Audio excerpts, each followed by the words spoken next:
Yo mga idol, kamusta? Sports Talk PH nga pala. Ang pahayag ni Robert Garcia, pag-usapan natin yan mga idol.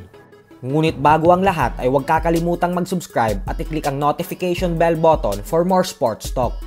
So alam nga po nating lahat na ang former Trainer of the Year winner na si Robert Garcia ay ang isa sa grabe ang paghanga sa ating pambansang kamauman ni Pacquiao, kung saan dalawang fighter niya na ang sumubo kay Pacman pero lahat sila ay bigong talunin ng nag-iisang 8 Division World Champion ng boxing.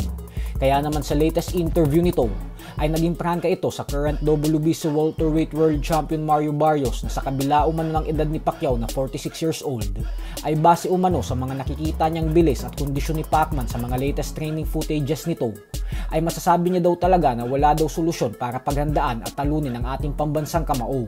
Ganyan daw kagaling si Pacquiao. Ang tanging paraan lang umano dito ay subukan ang ginawa ng Mexican legend Juan Manuel Marquez na makatama ng perpektong suntok sa perpektong oras. Yun lang daw talaga ang nakikita niyang tanging paraan para matalo si Pacquiao. Pero syempre kahit ano po ang sabihin natin ay may edad na talaga si Pacman kahit balibalik rin natin ang mundo. Kaya madami talagang pwedeng mangyari sa kalagitnaan ng laban niya na siyang pwedeng makaapekto sa kanyang performance. Kagaya na lang sa huling laban niya kontra kay Yordenis Ugas, kung saan kahit sobrang ganda ng kanyang kondisyon ay bigla itong inatake ng pulikat sa kanyang binte, dahilan kung bakit natalo siya sa puntusan ni Ugas. Pwede nating sabihin na pinulikat si Pacquiao dahil na overtrain ito, pero buong professional boxing career niya ay lagi na talaga siyang overtrained. Kaya marahil dala na din talaga ng kanyang edad yung pulikat niya sa laban kay Ugas. Kaya naman ipagdasal po natin na makuha pa din talaga ni Pacquiao ang panalo kay Barrios at magretiro ito ng isang WBC welterweight world champion. Sa kabilang banda naman mga idol ay tila hindi nga po talaga natutuwa ang Mexican superstar Canelo Alvarez sa ipinakitang asal sa kanya ng kapwa niya former pound for pound king na si Terence Crawford sa naging face-off nila kahapon, kung saan makikita natin na pangiti-ngiti lang sa kanya si Crawford habang siya naman ay seryosong seryoso.